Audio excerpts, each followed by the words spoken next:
छात्र छात्राओं, आज हम कक्षा 9वीं के सामाजिक विज्ञान विषय में नास्ती जर्मनी और नास्तीवाद और हिटलर के बारे में विस्तार से अध्ययन करेंगे। हमने पिछले वीडियो में नास्ती जर्मनी में युवाओं की स्थिति कैसी थी इसके बारे में जाना था।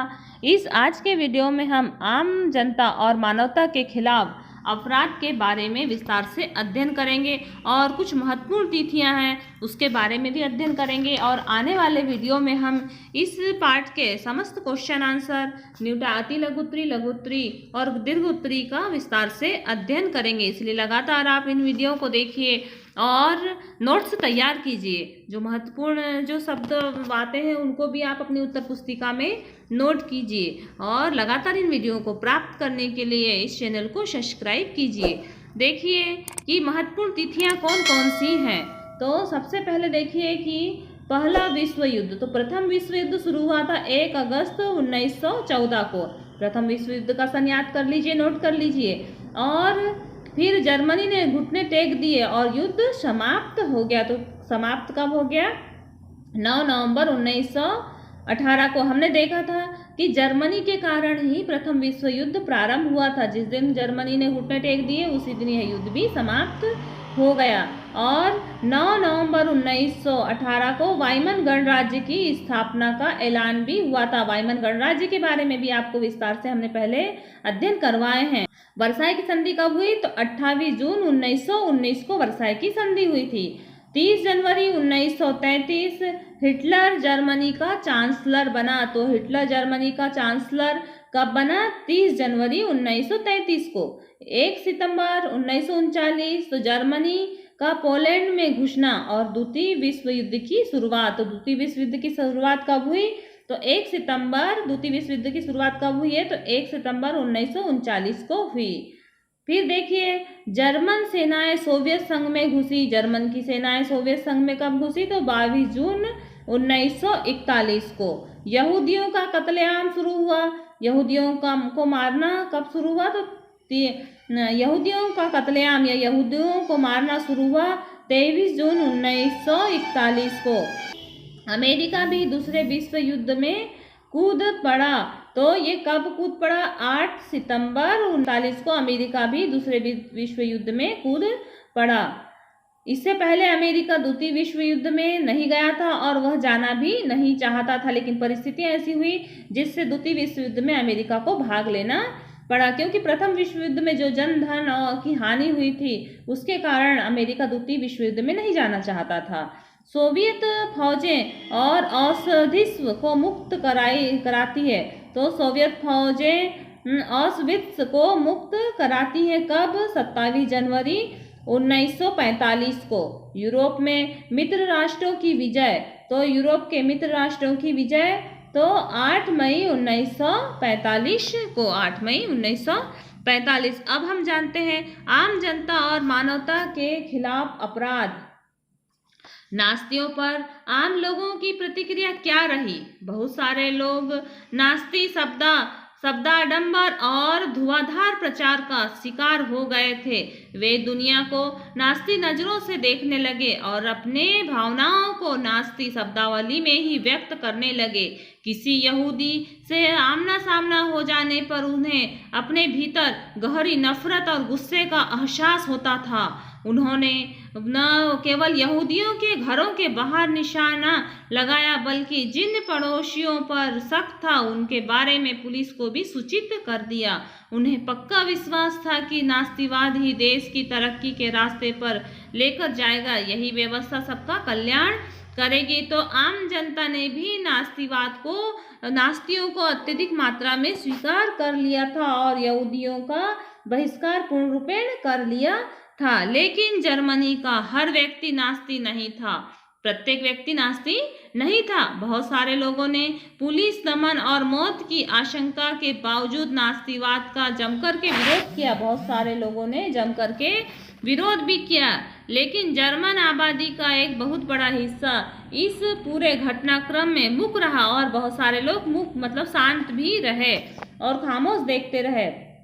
लोग कई विरोधी कदम उठाने, अपना मतभेद व्यक्त करने और नास्तिवाद का विरोध करने से डरते थे। वे अपने दिल की बात कहने के बजाय आंख फेर लेना और वहां से चले जाना ही बेहतर मानते थे। और पादरी निम्योलन ने नास्तियों का लगातार विरोध किया। जो पादरी निम्योलन थे, उन लोगों ने तो नास्तियों का लगातार विरोध किसने किया? तो पादरी निम्योलन ने किया। उन्होंने पाया कि नास्ती साम्राज्य में लोगों पर जिस तरह के निर्मम और संगठित जुल्म किए जा रहे हैं, उनका जर्मन की आम जनता विरोध नहीं कर पाती थी। जनता एक अजीब सी खामोशी में डूबी हुई थी और गेस्तापो और दहशतनाक कार्यशैली और कुकृत्यों पर निशाना साधते हुए इस खामोशी के बारे में उन्हें बड़ी मर्मस्पर्शी ढंग से लिखा है। क्या लिखा है देखिए। पहले वे कम्युनिस्टों को ढूंढते आए। मैं कम्युनिस्ट नहीं था, इसलिए मैंने कुछ नहीं कहा। फिर वे सोशल डेमोक्रेटेड को ढूंढते आए। मैं सोशल डेमोक्रेटेड नहीं था, इसलिए भी चुप रहा। मतलब आम जनता की ओर उन्होंने कविताएं लिखी कि सबसे पहले नास्ती लोग किसे ढूंढते आए? तो सबसे पहले कम्युनिस्टों को ढूंढते आए। मैं इसलिए चुप रहा क्योंकि आम जनता इसलिए चुप रही कि मैं कम्युनिस्ट नहीं था। फिर दोबारा में वे सोशल डेमोक्रेटेड को ढूंढते आए। मैं इसलिए भी चुप रहा कि मैं सोशल डेमोक्रेटेड भी नहीं था। उसके बाद में ट्रेड यूनियन वालों को ढूंढते आए। वे किसे ढूंढते आए? ट्रेड यूनियन वालों को ढूंढते आए। परंतु मैं इसलिए चुप रहा क्योंकि मैं ट्रेड यूनियन भी नहीं था, इसलिए मैं चुप रहा। फिर वे यहूदियों को ढूंढते आए। लेकिन मैं यहूदी नहीं था, इसलिए मैं चुप रहा। फिर अंत में जब वह मेरे लिए आए तो वहाँ कोई नहीं बचा था मेरे साथ खड़े होने के लिए, और मैं ही स्वयं अकेला खड़ा था। इस प्रकार से एक कविता के रूप में नास्तियों की जो जर्मनी व्यक्ति थे, जर्मनी व्यक्तियों की खामोशी को इस कविता के माध्यम से बताया गया है। नास्ती जर्मनी में यहूदी क्या महसूस करते थे, यह एक बिल्कुल अलग कहानी है। शार्लट और बराट ने अपनी डायरी में लोगों के सपनों को चोरी छिपे दर्ज किया था। बाद में उन्होंने अपनी इस डायरी को पुस्तक के रूप में प्रकाशित किया। पढ़ने वालों को झकझोर कर रख देने वाली इस किताब का नाम था थर्ड राइख ऑफ डीम्स। और शार्लटे ने इस किताब में बताया है कि एक समय के बाद किस तरह खुद यहूदी भी अपने बारे में नास्तियों द्वारा फैलाई जा रही रूढ़ छवियों पर यकीन करने लगे। अपने सपनों में उन्हें भी अपनी नाक आगे से मुड़ी हुई बाल और आंखें काली यहूदियों जैसी शक्ल और सूरत व चाल ढाल दिखने लगी थी। नास्ती प्रेम में यहूदियों की तो छवियां और तस्वीर छिपती थी। वे दिन रात यहूदियों का पीछा कर रही थी। वे छवियां सपनों में भी उनका पीछा नहीं छोड़ती थी। बहुत सारे यहूदी गैस चैम्बर में पहुंचने से पहले ही दम तोड़ देते थे। इस प्रकार से यहूदियों का हाल था। फिर आता है महाध्वंस या होलोकास्ट के बारे में जानकारी। महाध्वंस किसे कहा गया है कि या होलोकास्ट किसे कहा जाता है, तो ये है, इसको आपको अपनी उत्तर पुस्तिका में नोट करना है। नास्ती तौर तरीकों की जानकारी नास्ती शासन के आखिरी सालों में रिस कर जर्मन से बाहर जाने लगी थी, लेकिन वहाँ भीषण रक्तचाप और बर्बर दमन हुआ था। इसका असली अंदाजा तो दुनिया को युद्ध खत्म होने और जर्मनी के हार जाने के बाद ही लग पाया। जर्मन समाज तो मलबे में दबे हुए एक पराजित राष्ट्र के रूप में अपनी दुर्दशा से दुखी था, लेकिन यहूदी भी चाहते थे कि दुनिया इस भीषण अत्याचारों और पीड़ाओं को याद रखे जो उन्हें नास्ती कत्लेआम में झेली थी। इन्हीं कत्लेआम को महाध्वंस या होलोकास्ट भी कहा जाता है। जब दमन चक्र अपने शिखर पर था, उन्हीं दिनों पर यहूदी टोले में रहने वाले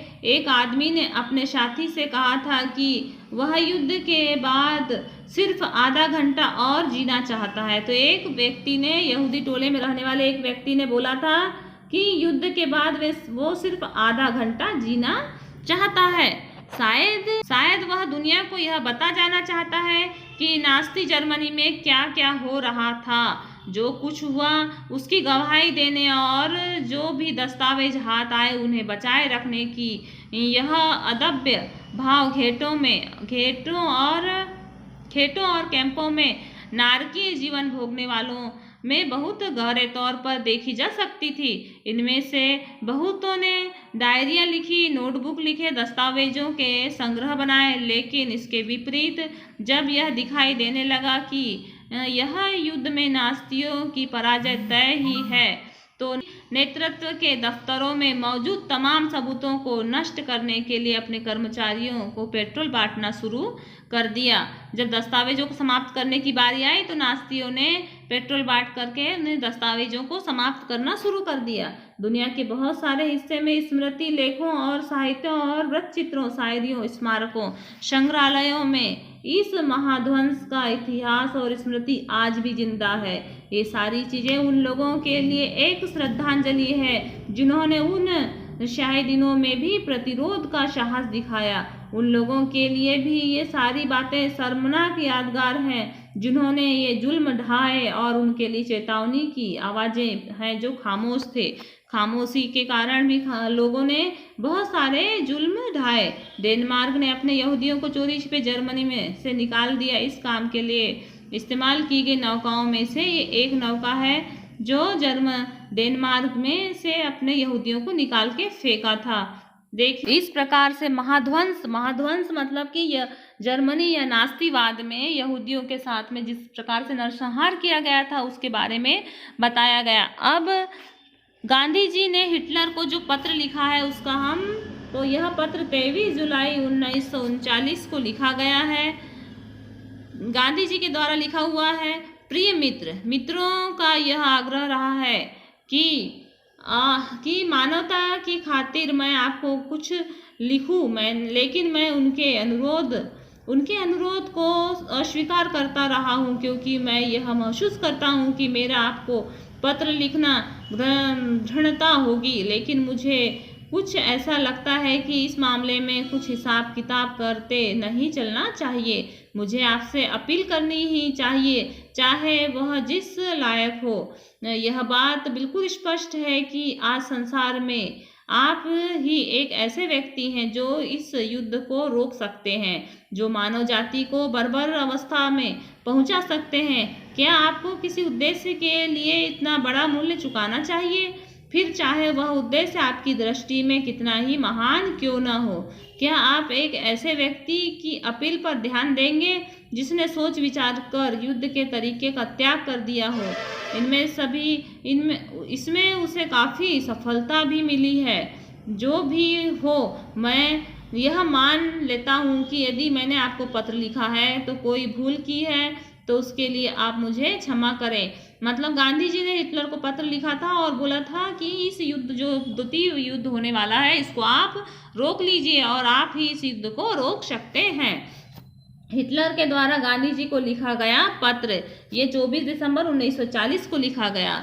हमें अहिंसा के रूप में एक ऐसी शक्ति प्राप्त हो गई जिसे यदि संगठित कर लिया जाए तो वह संसार भर की सभी प्रबलतम हिंसात्मक शक्तियों के गठजोड़ का मुकाबला कर सकती है।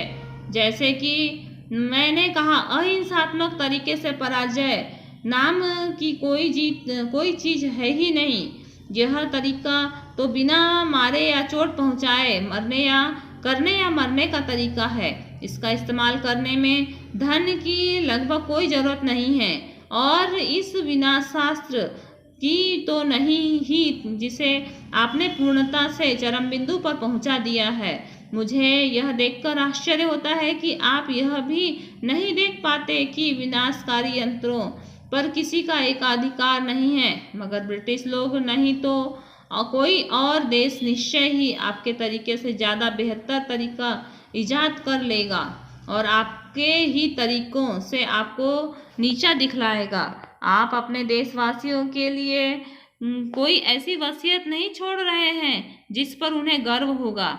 वे एक क्रूर कर्म की चर्चा करने में गर्व का अनुभव नहीं करेंगे, फिर भले ही वह कृत्य कितनी ही निपुणतापूर्वक नियोजित क्यों न हो। अंततः मैं मानवता के नाम पर आपको युद्ध रोक देने की अपील करता हूँ। इस प्रकार से गांधी जी और गांधी जी के द्वारा हिटलर को लिखा गया पत्र और हिटलर के द्वारा गांधी जी को लिखा गया पत्र। अब हम आने वाले वीडियो में इसके सारे क्वेश्चन आंसरों के ऊपर विस्तार से अध्ययन करेंगे, तो आप इन क्वेश्चन आंसरों के नोट्स तैयार कीजिए और अपनी पढ़ाई जारी रखिए। धन्यवाद।